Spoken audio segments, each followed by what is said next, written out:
So we got a new Breath of the Wild trailer the other day. That was quite interesting at the Nintendo Switch event. The other day, you mean yesterday? That is the other day, and this is going up tomorrow. Oh, So that would be the other day. It's a few days. I guess. Okay, yeah.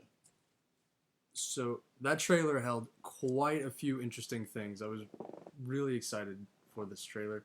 Um, I just do want to say this one thing. A cinematic Zelda game? That's a drastic turn in events from the standard storytelling formula of the other games. Speaking of a drastic change, voice acting was introduced. Yeah, That was a very, very pleasant surprise. I was very excited to see that. and it actually sounds like good voice acting too. It's not like back in the 80s where Japan would have really, really good voice acting, and then here in the States it was that subpar if we were lucky. Your base will all belong. Wait. All your base will Basically. belong to us. Yeah. I really liked how they portrayed Princess Zelda. Link's still a silent protagonist, though. I think that was the right call. We don't know that, actually. The trailer doesn't show him speaking. But I do agree with a comment I saw on one of the trailer videos saying that I'm okay with voice acting so long as Link does not say anything. Yes, he can make noises and such, just not say anything, because he's always been the true silent protagonist and everything. I will say I kind of like the new character design for Zelda, but I don't know. She's still not my favorite. My favorite is still from either Ocarina of Time or Skyward Sword. I really like the new design. I also really do like Link's design wearing blue and Instead beige. Of green, instead of green. Yeah, I like the blue. It looks more appealing. Mm-hmm. So I want to talk about one more thing before we start diving deep into the trailer. Where it's going to take place in the timeline. I will say this. There are some clues as to when it could partake. Now, of course, many people are saying now that it takes place right before the Wind Waker. I don't know if it's right before the Wind Waker, but well, by right before, I mean just before the Wind Waker. Yeah, a lot of it's people the first have been game. saying it's between Ocarina and Wind Waker. And, I could actually see this as the story of how Hyrule got flooded. Yeah, I can see that too. Obviously, but here's one thing: hard evidence that we actually do know that the Calamity Ganon that we are dealing with is directly related to the Ganondorf we see in Ocarina of Time, The Wind Waker, and Twilight Princess, because all three of those Ganondorfs are the same exact Ganondorf. Just over different periods of time. I mean, it just due to the split timelines. Yes. But they are the exact same one. And when he turned into hog form in Twilight Princess, that really realistic, mature-looking hog form. Just Ganon. Right, yeah, as Ganon. That particular model has been carried over to Breath of the Wild. I don't remember seeing... you don't remember seeing his hog form? No, I must have been brief, or I must not have been paying. It appears twice. But the hog form is part of that red black smoke stuff as the clown. Oh, okay. See, I thought that was part of the machine. The way I looked at it, because remember the Calamity Ganon in Breath of the Wild is that red smoke stuff that surrounds Hyrule Castle. That is the Calamity Ganon. So that means Ganondorf in this game, as far as we know, may not even be a physical entity so far. That would be a very interesting twist, because in Ocarina, Twilight Princess, and Wind Waker, he's a physical entity. Well, it must have. If this takes place before Wind Waker and it's the first game in the adult timeline now, then something must have happened to Ganondorf after the events of Ocarina of Time, when that timeline... Because remember, at the end of Ocarina of Time, the two timelines are created simultaneously. Yeah. They exist simultaneously to one another. So something must have happened to his physical form in the present day, because that's his form. It's the present day Ganon. But nonetheless, we do know that the Calamity Ganon is directly related to the Ganondorf we see in Ocarina of Time, Twilight Princess, and Wind Waker because they're all the same one, and it's the same model for his Ganon, for his Hog form. And that's because all the other Ganondorfs and all the other games have different Ganon appearances. Now, Right? I can't speak for Twilight Princess because last time I played that was way too long ago. But I don't think it's the same Ganon form because I don't think in the Wind Waker we see Hog Ganon at all. Well, no, we don't. But we know. But no. What I'm saying is, it's the same Ganondorf. Yeah, I agree with that. It's the same exact Ganondorf. So when he turns into Ganon, it's going to look like that. It's going to look like the form we see in Twilight Princess. All right, just because we don't see him do it in the Wind Waker. Well, maybe not necessarily because while it is the same Ganon, Twilight Princess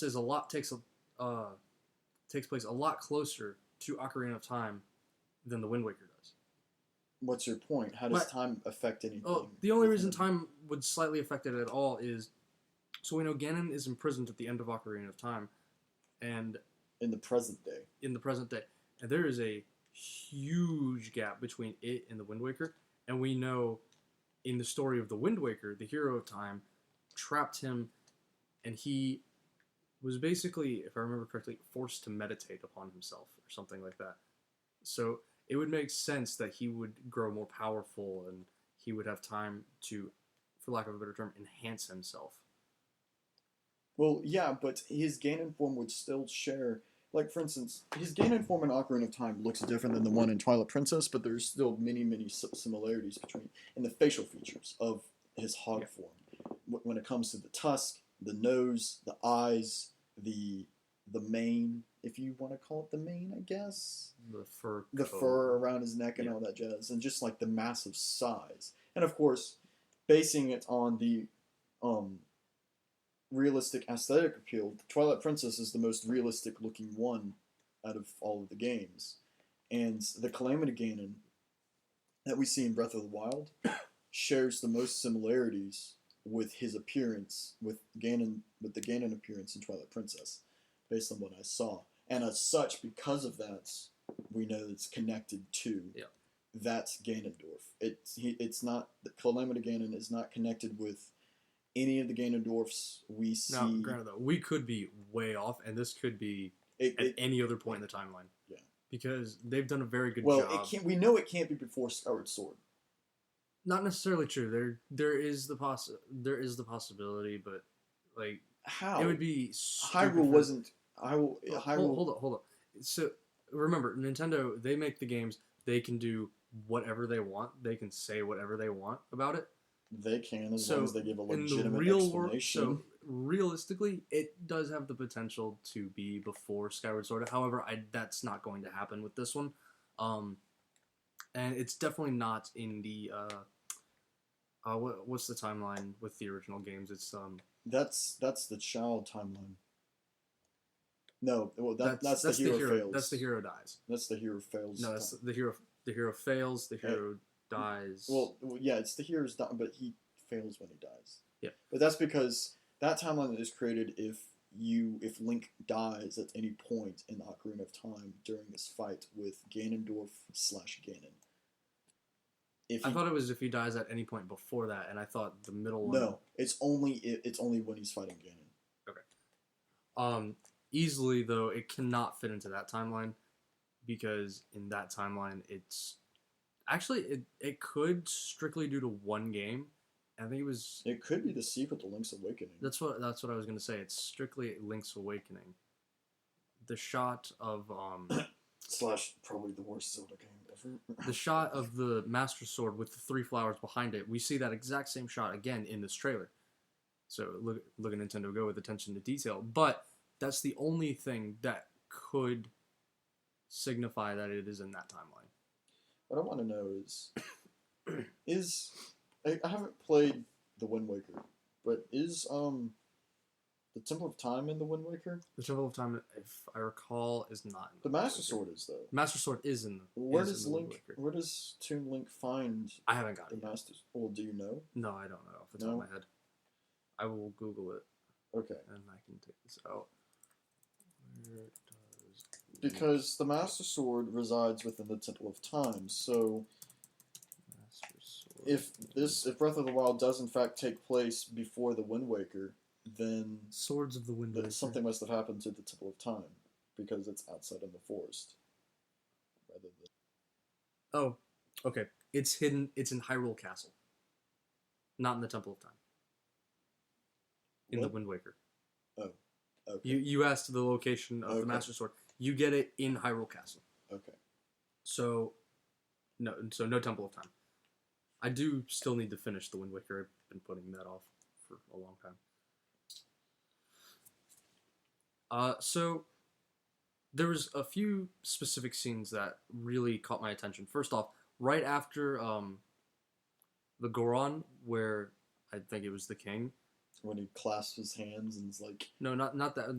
The dialogue right after that, where he's talking about how he says, "I think you're ready to know what happened 100 years ago." no, that wasn't the Goron King.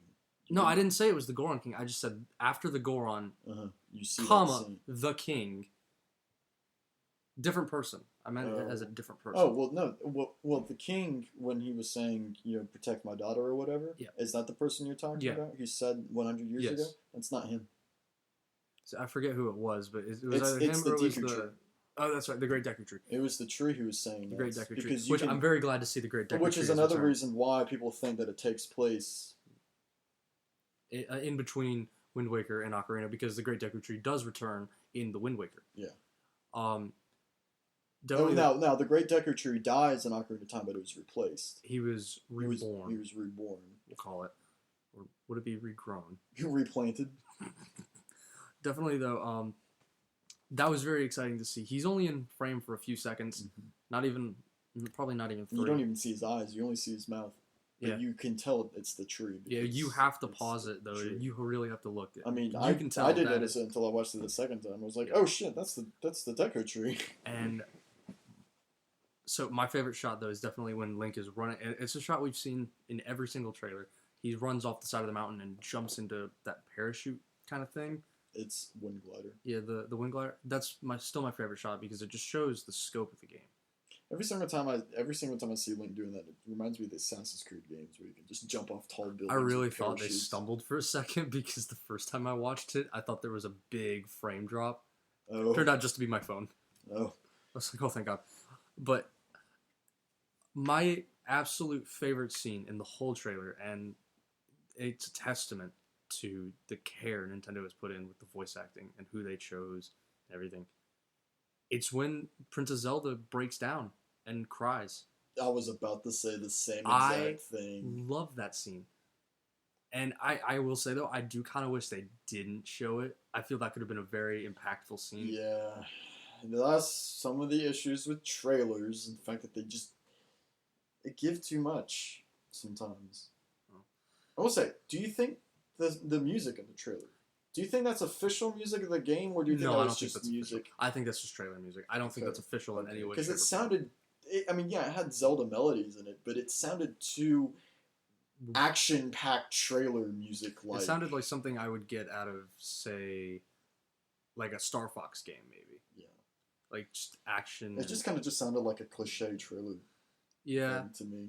And I mean, usually in all reality, when I think the trailer, Zelda, I think in all reality, the trailer real. itself was put together in a very movie style, cliche style. I think it'd be trailer. interesting to It's have. because it's a very apparently.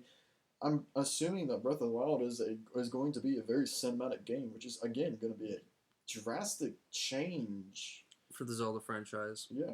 Which, even though they've never taken the cinematic approach, they're very cinematic games in their own respect. They're grandiose, and they really invest you in the world. And they expect you to read. Yes. Know how to read. Yeah, they're still rated E. Rated E. I'm trying to think of anything else that was in the trailer that really stood out to me. I can name something. This is a gameplay feature. Oh. When he's climbing up the mountainside, you can see his sweat Yeah, I noticed that. I So thought that was really that was a cool. really great thing. And also the explosive bow. Oh yeah, the explosive arrow. Michael Bay must have helped with that because that was one big explosion that he created I think he eventually. hit something. I don't. Nonetheless, granted, yes, the graphics and the art style is a bit cartoony, which is fine and everything. I like it personally. But for the graphics, lighting, and art style that they've chosen, the explosions looked beautiful. They looked so good. Speaking of explosions, though, I want to talk about the part where he literally walks straight through fire with his shield up. Yes. He puts his shield up, and I forget what the enemy is, but he's just breathing fire on him, and he's just walking forward. See, like, and I was when I first saw that, this is what a Zelda game should have. When I first saw that, I can't tell you how many times when, like, in Twilight Princess, where the enemy would be breathing fire, you walk towards it with the shields up, it just knocks you back, and I'm like, what the. It's like, what? No, I am the hero. I should be able to walk through this. And here we see this version of Link. I do love the fact, though, that if you light a fire, there's a big possibility the forest around you will catch.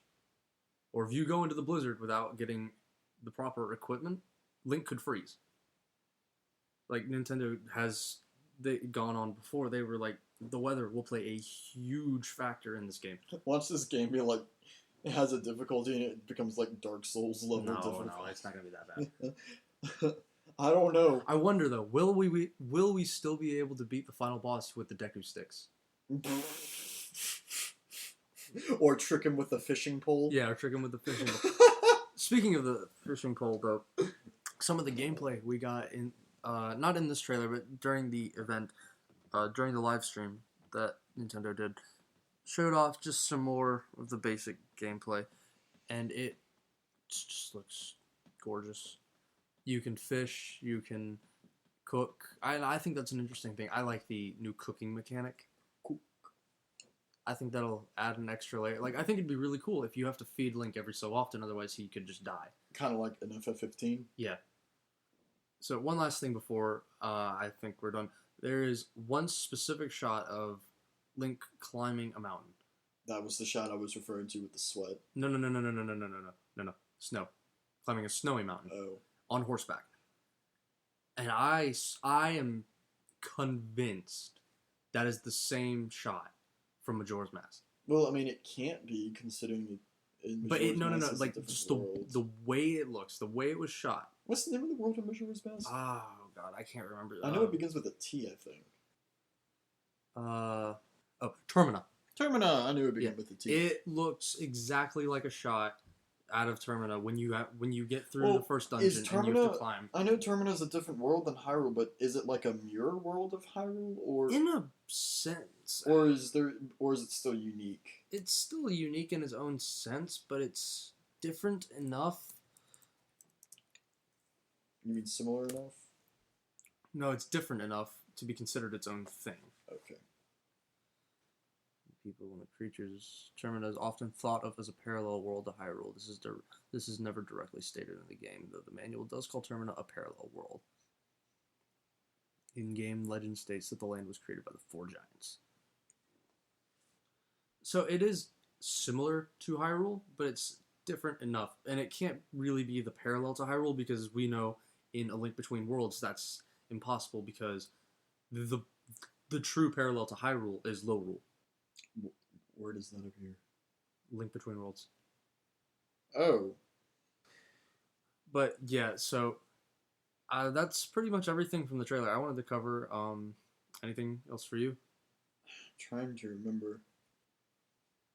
I do like how the fact that the Deku Tree recognizes Link, but he understands that this isn't the same Link. This is not the hero. Which is a obviously a direct correlation of the different incarnations of Link and Zelda. That's what's his face in Skyward Sword.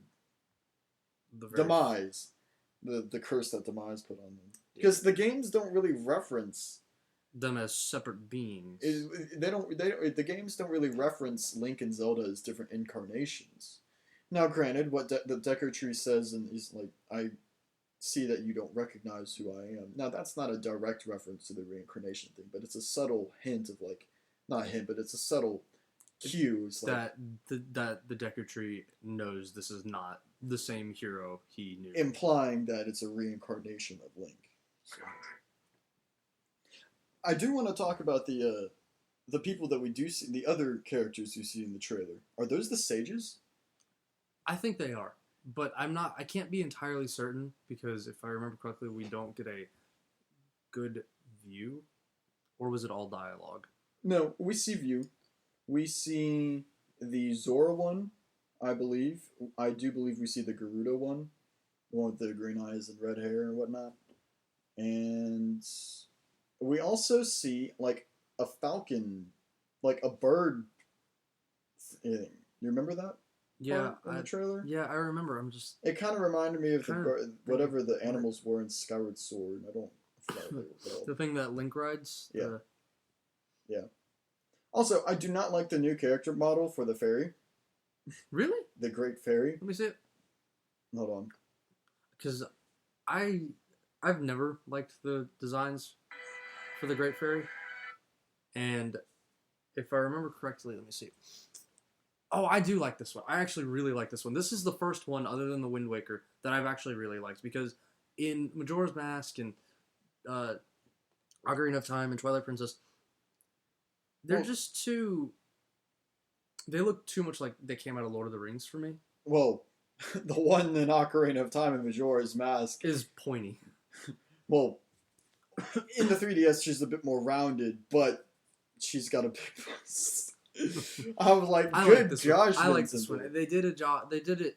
The Great Fairy is not as young. I kind of like that approach. They took it to make it her age fit more.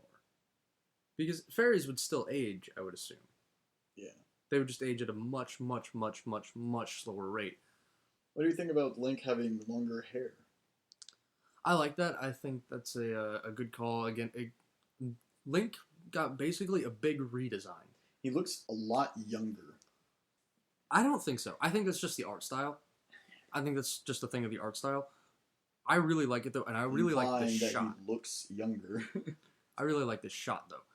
This is probably the best shot we get of him.